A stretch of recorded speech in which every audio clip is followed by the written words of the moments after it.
نحمده نحمده ونصلي ونسلم على رسوله النبي الكريم المكين الحنين الرؤوف الرحيم. أما بعد، فأعوذ بالله من الشيطان الرجيم. بسم الله الرحمن الرحيم. ولا تقولوا لمن يقتل في سبيل الله أموات بل أحياء ولكن لا تشعرون. وكما قال الله تبارك وتعالى في شان حبيبه: إن الله وملائكته يصلون على النبي يا أيها الذين آمنوا صلوا عليه وسلموا تسليما. اللهم صل على سيدنا ومولانا محمد رسوله النبي الأمي وعلى آلہ واصحابہ وذریاتہ علیہم اجمعین۔ اللہ رب العزت کی ذات کی حمد و ثنا اور آقا کریم تاجدار کائنات بچے تخلیق کائنات حضور سیدنا احمد مجتبی محمد مصطفیٰ صلی اللہ علیہ وسلم کی عظیم اعلیٰ اور عرفہ بارگاہ اقدس میں ہدیۃً تحفۃً نذرانۃً عقیدۃً ہدیہ درود و سلام کے بعد اللہ رب العزت کی ذات کا لاکھ لاکھ شکر ادا کرتے ہیں کہ جس نے ہمیں تاجدار کائنات صلی اللہ علیہ وسلم کی امت میں پیدا فرمایا، اور اس کا بے پناہ فضل و کرم اور لطف و احسان ہے کہ جس نے ہمیں اسلام اور ایمان جیسی عظیم دولت سے مالا مال فرمایا۔ اللہ رب العزت کی ذات ہم سب کے لیے دنیا اور آخرت میں بھلائیاں پیدا فرمائے، اور اللہ رب العزت کی ذات ہمارے لیے دنیا کو بھی اور آخرت کو بھی خیر بنائے۔ حاضرین و سامعین گرامی قدر، آج سے چند دن پہلے حضور نبی مکرم صلی اللہ علیہ وسلم کے بہت ہی محبوب اور آقا علیہ الصلوۃ والسلام کے دل کے قریب رہنے والے اللہ اور اللہ کے رسول کے شعر جناب سیدنا امیر حمزہ سید الشہداء رضی اللہ تعالی عنہ آپ کا یوم شہادت گزرا ہے۔ اللہ رب العزت کی ذات کی توفیق سے آج کوشش کی ہے کہ ان کی شان میں، ان کے مناقب میں اور ان کے فضائل میں آج کی گفتگو کی جائے۔ تو میں نے انہی کے فضائل اور مناقب کے حوالے سے آج کا موضوع منتخب کیا ہے۔ حاضرین و سامعین گرامی قدر،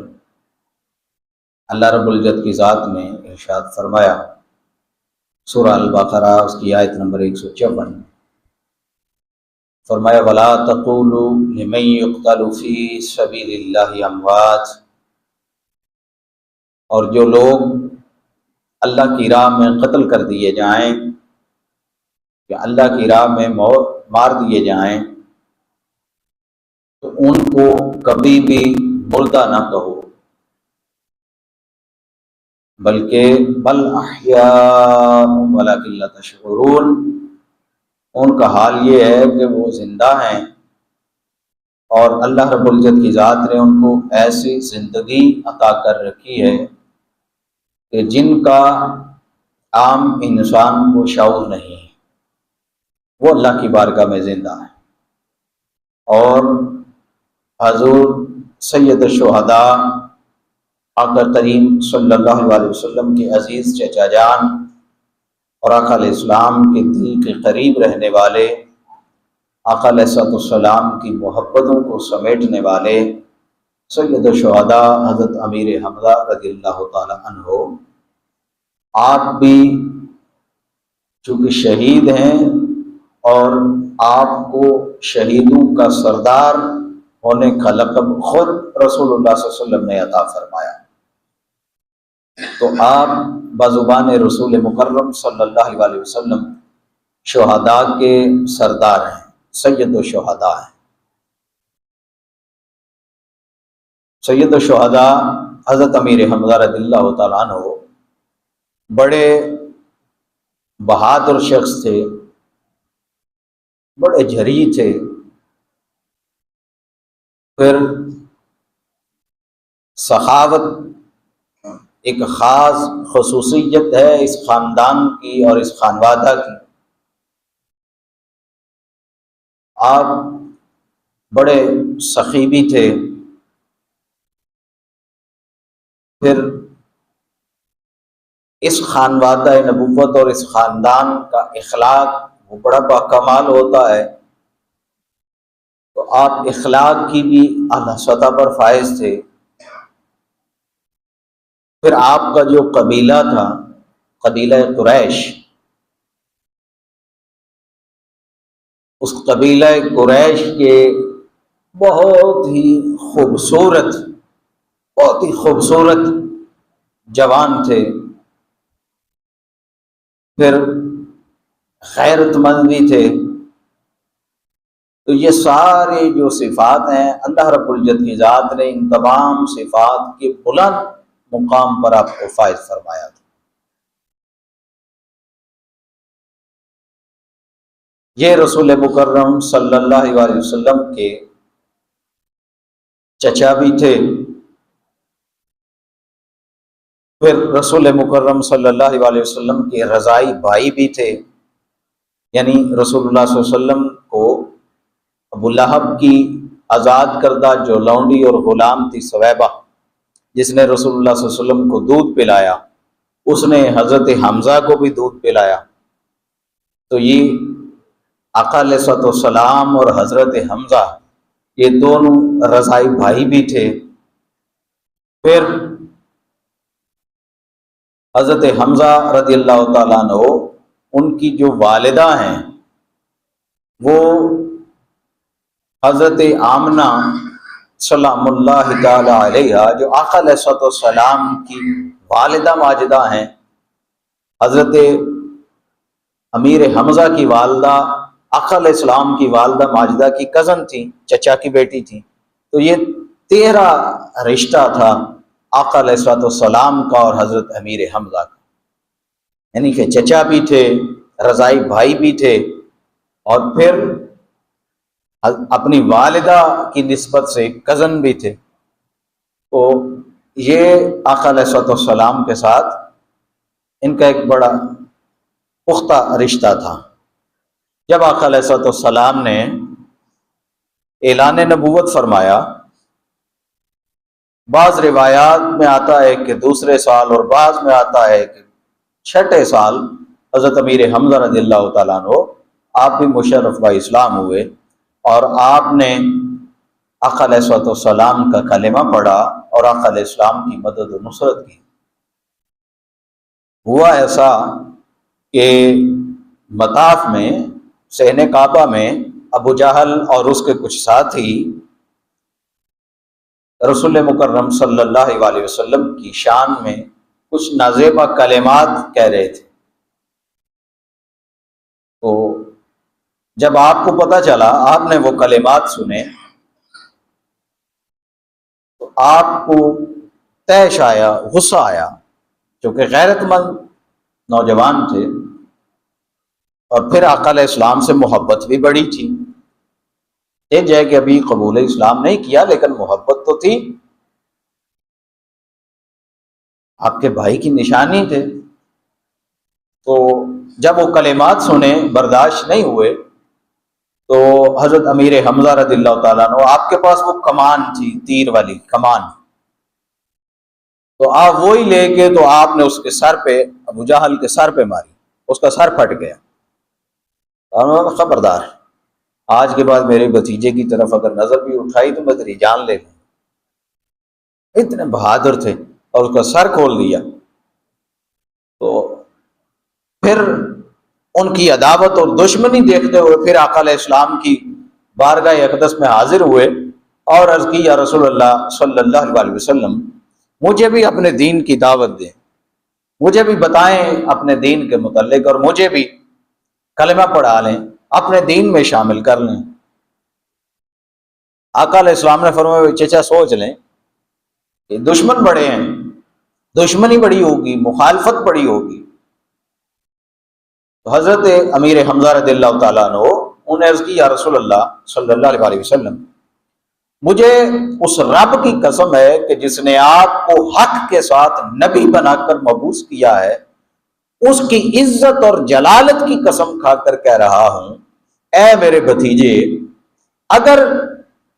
یہ لوگ دنیا بھر کی تمام دولت لے آئیں اور لا کے میرے سامنے ڈھیر کر دیں اور مجھے دے دیں، تو پھر بھی میں ان کے دین پر رہنا پسند نہیں کروں گا۔ اگر یہ اتنی دولت بھی لے آئیں، ساری دنیا کا مال و دولت اکٹھا کریں اور لا کے میرے سامنے رکھ دیں، پھر بھی میں ان کے دین پر اب نہیں رہنے والا۔ یہ کہہ کر حضرت امیر حمزہ رضی اللہ تعالیٰ عنہ انہوں نے اسلام قبول کیا، اور پھر آقا علیہ السلام سے عرض کی، یا رسول اللہ صلی اللہ علیہ وسلم، اب چونکہ آپ کے چچا نے اسلام قبول کر لیا ہے، لہذا اب آپ مکہ میں جائیں، گھومیں اور پھریں تسلی کے ساتھ اور سکون کے ساتھ، بالکل بے فکرے ہو کے اپنے دین کا پرچار کریں۔ میں دیکھتا ہوں کون ہے جو آپ کا رستہ روکتا ہے۔ تو کفار پر ایک رعب، دبدبا اور ایک ہیبت طاری ہو گئی آپ کے قبول اسلام کی وجہ سے۔ گویا ان کا ایک بازو ٹوٹ گیا، کمر ٹوٹ گئی کفار کی آپ کے قبول اسلام سے۔ پھر آقا علیہ السلام کے ساتھ آپ نے مدینہ شریف ہجرت فرمائی، اور پھر آپ وہ واحد شخص تھے، پہلے وہ شخص تھے حضرت امیر حمزہ رضی اللہ تعالیٰ عنہ کہ جن کو رسول اللہ صلی اللہ علیہ وسلم نے خود جھنڈا عطا فرمایا۔ پہلا جو جھنڈا تھا اسلام کا جو میدان جنگ میں بلند ہوا، وہ اٹھانے والے حضرت امیر حمزہ تھے رضی اللہ۔ پہلا اسلام کا جھنڈا اٹھانے والے حضرت امیر حمزہ تھے، اور آقا علیہ السلام نے ان کو قوم جوہینہ کے علاقے میں سیف البحر کی طرف ایک دستے کے ساتھ بھیجا تھا، جھنڈا دے کے۔ اس کو امام ابن قیم نے الروح میں، امام ابن حشام نے اسیرۃ النبویہ میں لکھا۔ پھر امام ابن حشام نے یہ واقعہ لکھ کے آگے کچھ اشعار بھی لکھے حضرت امیر حمزہ کے، جو انہوں نے اس وقت گنگنائے اور اس وقت کہے یا پڑھے۔ اور وہ جو اشعار تھے وہ یہ کہ وہ اسلام دشمنی سے باز نہیں آئے، یعنی کفار اور مشرکین وہ اسلام دشمنی سے بالکل باز نہیں آئے، یہاں تک کہ میں نے ان کے ہر ٹھکانے پر حملہ کیا ہے۔ میں نے ان کا کوئی ٹھکانہ نہیں چھوڑا جہاں میں نے ان پر حملہ نہ کیا ہو، لیکن وہ اسلام دشمنی سے باز نہیں آئے۔ پھر میں آگے بڑھتا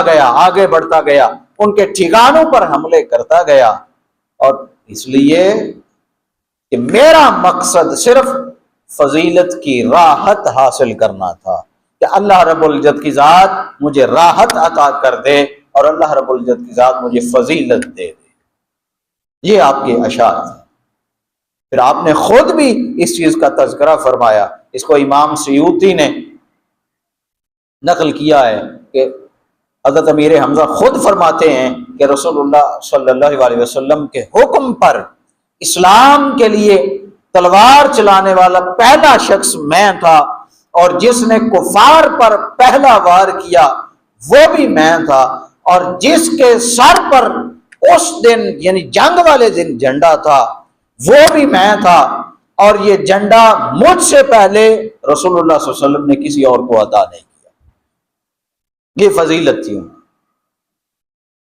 آقا علیہ السلام نے سب سے پہلے جھنڈا مجھے دیا۔ پھر جنگ بدر میں جب آپ شریک ہوئے، بدر کا معرکہ ہوا اور آپ اس میں شریک تھے، تو صحابہ کرام وہ کہتے ہیں کہ ہم نے دیکھا کہ حضرت امیر حمزہ رضی اللہ تعالیٰ عنہ ایک شتر مرغ اس کا پر اپنے اوپر بطور نشان لگائے ہوئے تھے تاکہ میری پہچان رہے۔ وہ پر کا نشان لگا کے وہ میدان جنگ میں گئے، اور اتنی زبردست جنگ کی اور اتنی جان بازی کا مظاہرہ کیا کہ سارے، کسی کے پاس ایک تلوار تھی، کسی کے پاس وہ بھی نہیں تھی، وہ سارے ایسے ہی لڑ رہے تھے، جبکہ حضرت امیر حمزہ آپ کی جان بازی کا اور آپ کی زبردست جنگ کرنے کا عالم یہ تھا کہ آپ دو تلواروں کے ساتھ آقا علیہ السلام کے آگے پیچھے اور دائیں بائیں لڑ رہے تھے، آقا علیہ السلام کا دفاع کر رہے تھے۔ پھر انہوں نے کہا کہ ہم نے اس جنگ میں دیکھا کہ فقط اکیلے امیر حمزہ نے کفار کے بے شمار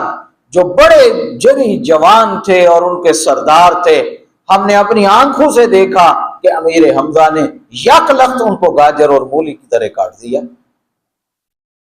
اور اتنے گہرے زخم لگائے کہ پھر کوئی ان کی طرف نہ پلٹا۔ پھر جس دن غزوہ احد کا معاملہ ہوا، اس دن بھی حضرت امیر حمزہ رضی اللہ تعالی عنہ وہی نشان شتر مرغ والا لے کے وہ اپنی پشت کے اوپر اس کو باندھا اور لے کے میدان جنگ میں چلے گئے، اور ایسا محسوس ہوتا تھا کہ جیسے یہ کفار کو چیر پھاڑ دینے والے شیر آ رہے ہیں،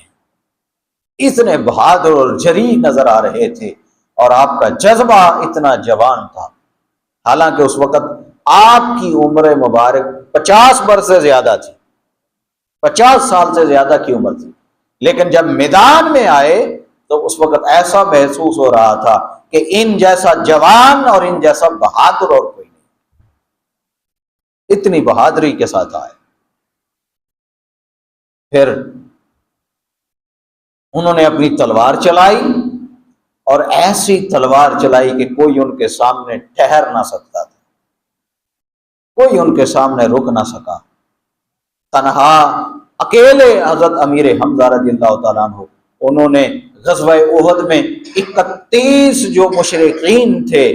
کفار و مشرکین مکہ،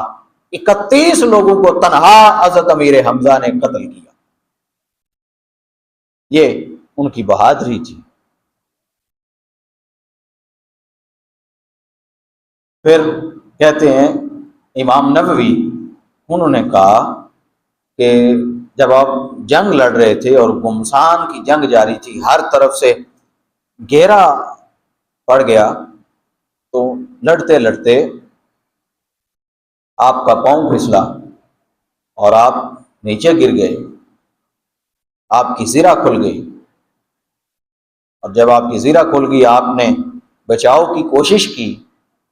اور آپ ایک پہاڑی کے پاس اس کی پشت میں چلے گئے، اور وہاں سے اپنا لباس درست کر کے دوبارہ میدان میں آئے، تو پھر وہ جو وحشی غلام تھا اس نے نشانہ باندھ کے آپ کو نیزہ مارا، چونکہ زرہ کھل گئی تھی تو وہ نیزہ مارا اس نے، جس سے آپ کی شہادت ہوئی میدان احد میں۔ پھر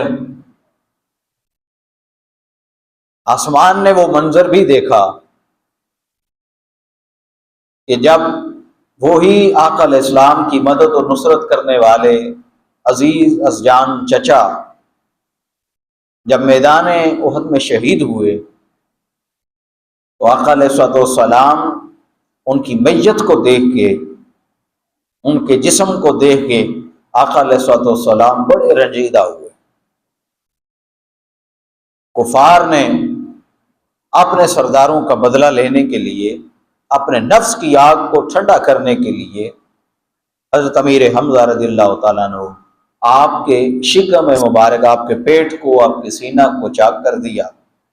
اس میں سے دل کو اور کلیجے کو، جگر کو نکالا، اور ہند بنت عتبہ نے اس کو چبانا چاہا، لیکن وہ اس کے حلق سے نیچے نہ اتر سکا اور اس نے اگل دیا۔ پھر آپ کے کانوں کو کاٹا گیا، آپ کا ناک کاٹا، آپ کے ہاتھ اور پاؤں کو کاٹا، یعنی پورا آپ کی میت کو مسل دیا، مسلح کر دیا آپ کی باڈی کا۔ پھر آقا علیہ الصلوۃ والسلام کو جب آپ کی یہ اطلاع ملتی ہے تو آقا علیہ السلام نے پوچھا بھائی جس نے ان کا پیٹ چاک کیا ہے اور جگر کو نکالا ہے، چبانے کی کوشش کی ہے، کیا وہ اس کو چبا سکی ہے، کھا سکی ہے، کچھ حصہ اس کے اندر کی چلا گیا یا نہیں؟ تو صحابہ کرام نے عرض کی یا رسول اللہ اس نے کوشش تو بہت کی، ہند بنت عتبہ نے کوشش تو بہت کی، لیکن جو ہی اس نے چبانا چاہا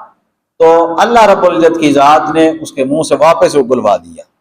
کوئی چیز اس کے پیٹ میں نہیں جا سکی۔ آقا علیہ السلام نے فرمایا کہ اللہ رب العزت کی ذات نے امیر حمزہ کے جسم کی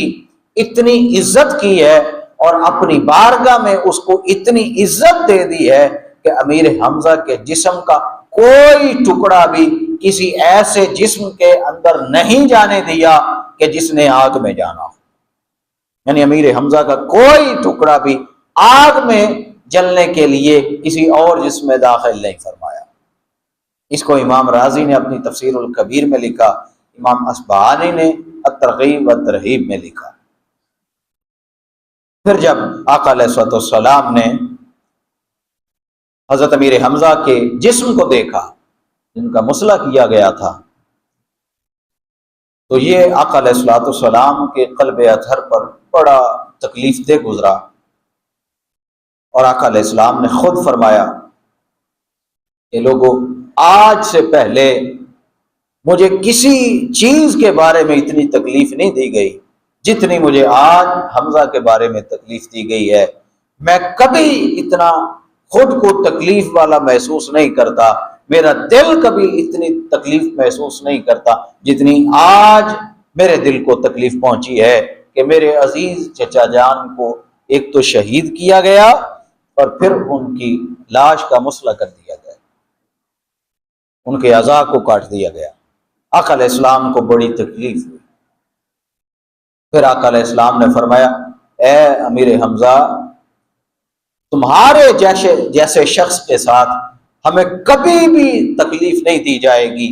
ہم کسی ایسی جگہ کھڑے نہیں ہوئے جو ہمیں اس سے زیادہ غضب دلانے والی ہو۔ ہمیں سب سے زیادہ جو غصہ آ رہا ہے وہ آج غصہ اور غضب آ رہا ہے کہ ہمارے چچا کے ساتھ یہ سلوک کیا گیا۔ اور یہ معاملہ آقا علیہ السلام ساری زندگی پھر آقا علیہ السلام اپنی نظروں سے محو نہیں کر سکے، آقا علیہ السلام بھلا نہیں سکے، حتیٰ کہ پھر آقا علیہ السلام جب کسی لشکر کو جنگ کے لیے بھیجتے تو آقا علیہ السلام پہلے یہی وصیت فرماتے کہ لوگوں کبھی کسی لاش کا مسئلہ نہ کرنا، کبھی کسی کے ناک کو یا کانوں کو یا ہاتھوں اور پاؤں کو نہ کاٹنا، کسی کے چہرے کو مسخ نہ کرنا، یہ آقا علیہ السلام وصیت فرماتے۔ حتیٰ کہ جب مکہ فتح ہوا اور فتح مکہ والے دن آقا علیہ السلام نے ہر کسی کے لیے عام معافی کا اعلان کر دیا، ہر کسی کو معافی۔ تو اس معافی کے بعد حضرت امیر حمزہ رضی اللہ تعالیٰ عنہ ان کی صاحبزادی، ان کی بیٹی نم آنکھوں کے ساتھ آقا علیہ السلام کے سامنے موجود تھی۔ آقا علیہ السلام نے جب ان کی آنکھوں میں دیکھا، چونکہ نبی تھے، رسول تھے، آقا علیہ السلام کو معلوم ہو گیا کہ اس کی آنکھیں کیوں نم ہیں۔ ایک وقت تھا میرے چچا کو اور ان کے باپ کو کس طرح دردناک طریقے سے شہید کیا گیا، اور آج یہ سارے معافی کے طلبگار ہیں، آج خواہش رکھتے ہیں کہ میں ان کو معاف کر دوں اتنے ظلم کے بعد بھی۔ تو جب وہ آقا علیہ السلام نے ان کی آنکھوں کو نم دیکھا تو آقا علیہ السلام نے خود مولا کائنات علی المرتضیٰ کرم اللہ وجہ الکریم سے فرمایا اے علی اس بیٹی کو میری آنکھوں سے دور کر دو، اس بیٹی کو میری آنکھوں سے دور لے جاؤ، کہیں چھپا دو، ایسا نہ ہو کہ پھر اس کی آنکھوں کو دیکھ کے میرا غضب بھڑک اٹھے اور میں عام معافی کے اعلان کے بعد دوبارہ ہر کسی کی گردن اتارنے کا حکم دے، ایسا نہ ہو کہ میں یہ حکم دے دوں کہ نہیں دوبارہ ان کی گردنیں اتار دو، میں معافی دے چکا ہوں، لہذا ان کو میری آنکھوں سے دور لے جائیں۔ آقا علیہ السلام اس وقت تک اس واقعے کو نہیں بولے۔ پھر جب اس وحشی نے اسلام قبول کیا اور اس وحشی کی جو مالکہ تھی جس نے آزاد کرنے کا کہا تھا، جس نے کلیجہ اور جگر چبایا، ہند بنت عتبہ، جب ان دونوں نے اسلام قبول کیا، آقا علیہ الصلوۃ والسلام نے اپنا چہرہ انور جھکا لیا، آقا علیہ السلام نے سر انور کو نیچے کر لیا، ان کی آنکھوں میں نہیں دیکھا، ان کے چہروں کی طرف نہیں دیکھا۔ آقا علیہ السلام نے ان کے اسلام کو قبول کیا، لیکن ساتھ آقا علیہ السلام نے فرمایا خبردار، آج اسلام قبول کر لیا ہے، میں نے تمہیں قبول کر لیا، لیکن آئندہ کبھی بھی میرے سامنے نہ آنا۔ آقا علیہ السلام نے پھر ساری زندگی ان کو اپنے سامنے آنے کی اجازت نہیں دی۔ اتنی آقا علیہ السلام کو تکلیف رہی اور اتنا آقا علیہ السلام کا دل درد محسوس کرتا رہا۔ آقا علیہ السلام کے اس حکم کے بعد اللہ رب العزت کی ذات نے سورہ النحل اس کی آیت نمبر 126، 27 اور 28 کا نزول فرمایا۔ اللہ رب العزت کی ذات نے فرمایا وَإِنْ عَاقَبْتُمْ فَعَاقِبُوا بِمِثْلِ مَا عُوقِبْتُمْ بِهِ، اے میرے حبیب صلی اللہ علیہ وسلم، اگر تم ان لوگوں کو سزا دینا چاہو تو اتنی ہی سزا دو جس قدر تکلیف تمہیں دی گئی، جتنی تمہیں تکلیف دی گئی ہے یہ تمہارے پاس حق ہے کہ اگر سزا دینا چاہو تو ان کو سزا دے دو، یہ حق ہے تمہارے پاس، لیکن وَلَئِن صَبَرْتُمْ لَهُوَ خَيْرٌ لِلصَّابِرِينَ، لیکن اے میرے حبیب اگر آپ صبر کر لیں تو جان لیں کہ صبر کرنے والوں کے لیے اللہ کے حضور بہتر جزا ہے۔ آقا علیہ السلام نے پھر صبر کیا، پھر فرمایا وَاصْبِرْ مَا صَبْرُكَ إِلَّا بِاللَّهِ وَلَا تَحْزَنْ عَلَيْهِمْ وَلَا تَكُ فِي ضَيْقٍ مِّمَّا يَمْكُرُونَ، اور اے حبیب مکرم صلی اللہ علیہ وسلم صبر کیجئے، صبر کیجئے، اور آپ کا صبر کرنا محض اللہ ہی کے لیے ہے اور اسی کے ساتھ ہے، اور آپ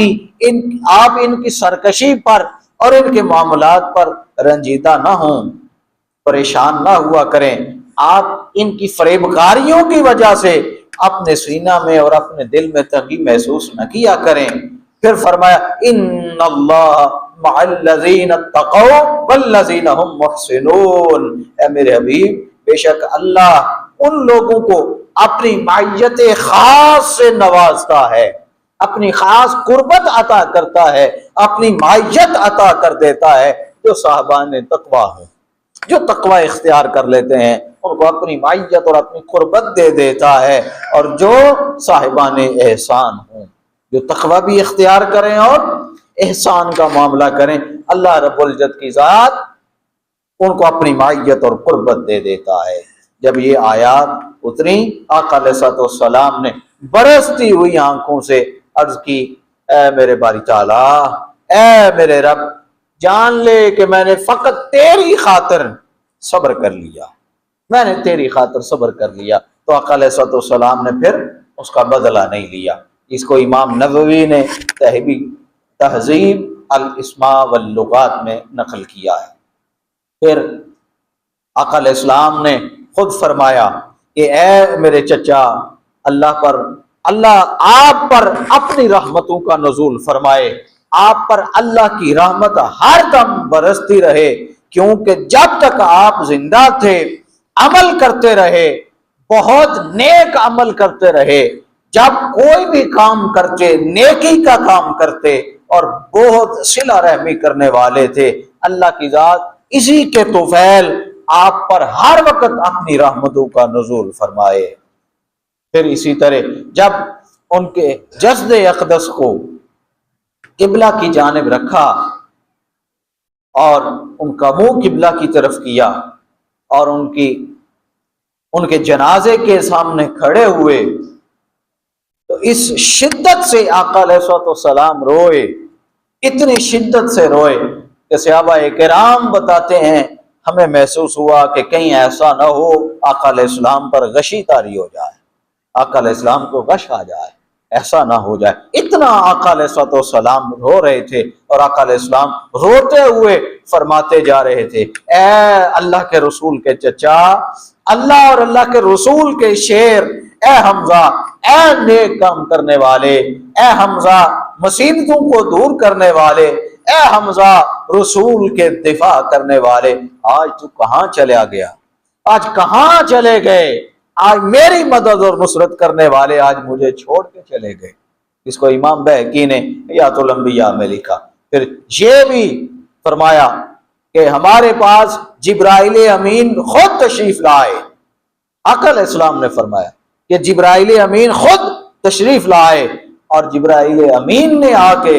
بتایا کہ یا رسول اللہ صلی اللہ علیہ وسلم، یہ آپ کے جو چچا ہیں حضرت امیر حمزہ رضی اللہ تعالیٰ عنہ، ان کے بارے میں اللہ کی ذات نے 7 آسمانوں پر یہ لکھ دیا ہے کہ حمزہ ابن عبد المطلب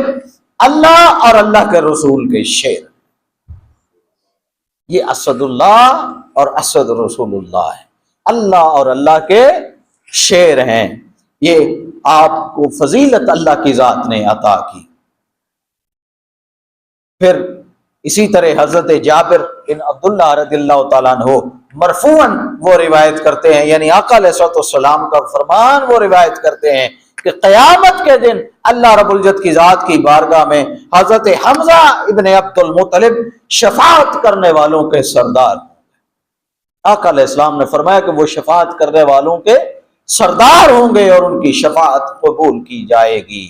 پھر اللہ رب العزت کی ذات نے ارشاد فرمایا افمن وعدناہ وعدا حسنا فهو لاقیہ، کیا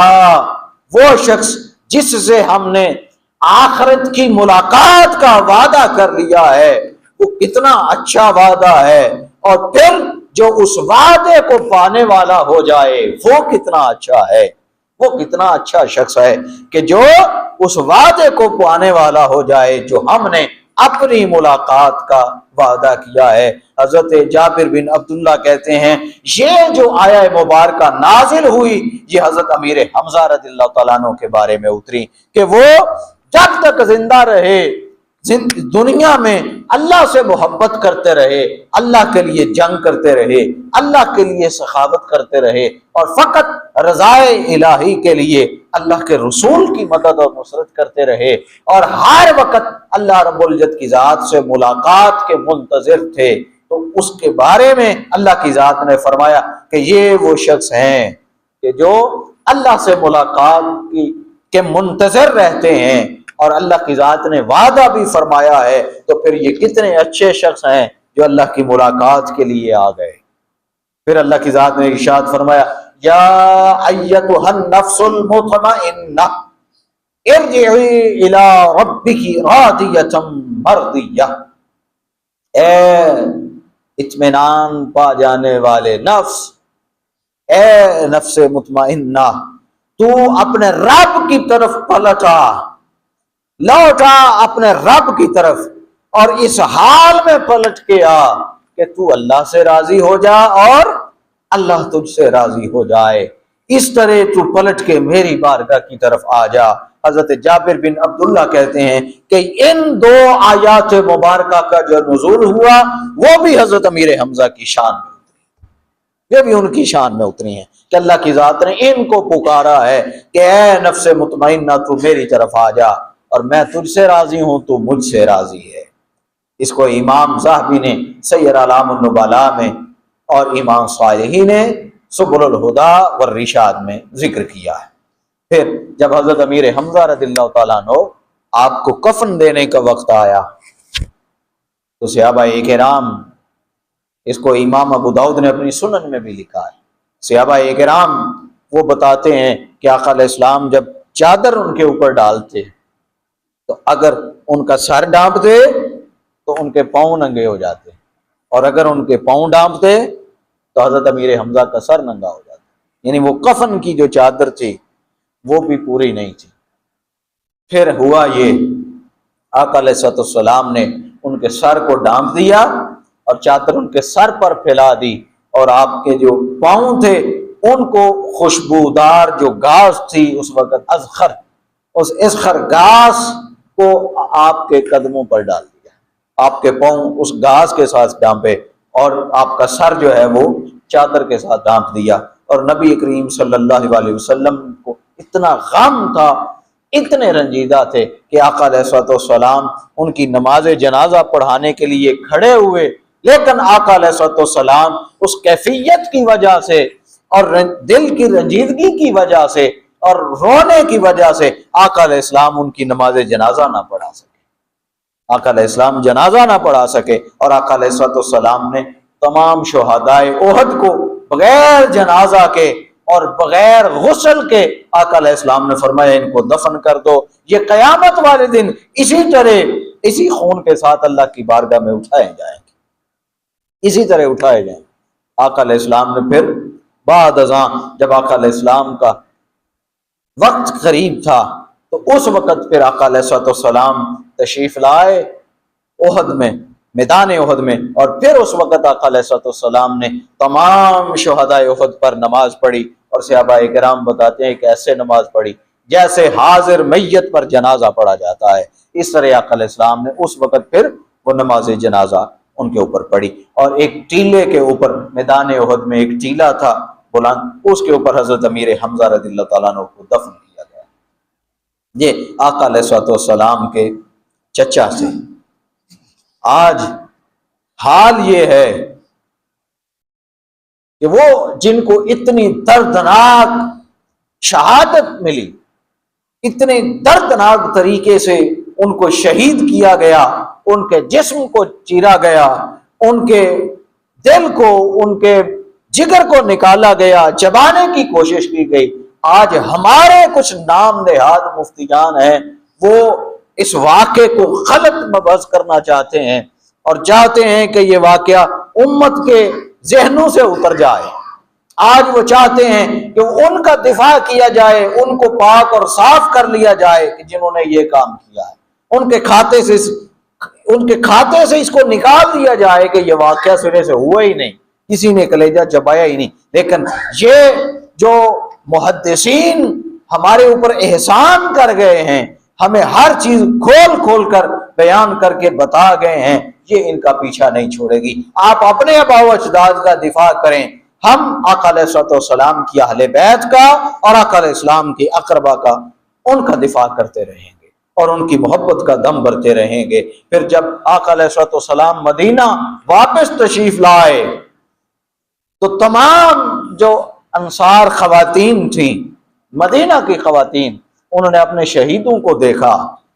تو ہر خاتون اپنے شہیدوں کو دیکھتے ہوئے رونے لگی، روتے رہے، خواتین روتی رہیں، نوحہ کرنے لگی اپنے شہیدوں پر۔ آقا علیہ الصلوۃ والسلام نے جب یہ دیکھا تو آقا علیہ الصلوۃ والسلام مزید رنجیدہ ہوئے۔ آقا علیہ الصلوۃ والسلام فرمانے لگے کہ ہر کسی کے شہید پر کوئی نہ کوئی رونے والا ہے، لیکن آج میرے چچا اس دنیا سے چلے گئے، ان کے اوپر رونے والا بھی کوئی نہیں،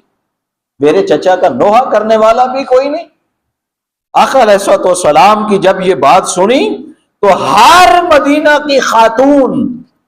انہوں نے اپنے شہیدوں کو چھوڑ دیا، اپنے بیٹوں کو چھوڑ دیا، اپنے شوہروں کو چھوڑ دیا، اپنے جوانوں کو چھوڑ دیا، اور آقا علیہ الصلوۃ والسلام پر گریہ کی کیفیت دیکھ کے ہر عورت اپنے شہیدوں کو چھوڑ کے حضرت امیر حمزہ رضی اللہ تعالیٰ عنہ ان کے لیے رونے لگی، نوحہ کرنے لگی۔ اور پھر امام سبکی فتاوی سبکی میں لکھتے ہیں کہ کتنے عرصے تک، کتنی مدت تک، کئی سالوں تک انصار خواتین کا پھر یہ معمول رہا کہ جب بھی کسی کے گھر کو میت ہوتی، کہ کوئی فوت ہو جاتا یا شہید ہو جاتا، تو انصار خواتین اپنی اس میت پر، اپنے اس جانے والے کی میت پر رونے سے پہلے حضرت امیر حمزہ پر نوحہ کرتے، ان کے لیے روتی کہ وہ ایک اتنی دردناک شہادت حضرت امیر حمزہ کی ہوئی، اور آقا علیہ الصلوۃ والسلام کو اتنی تکلیف دی گئی حضرت امیر حمزہ کو شہید کر کے۔ بس جب وہ شہید ہو گئے تو حضرت کعب بن مالک انصاری وہ آپ کے دوست تھے، ساتھ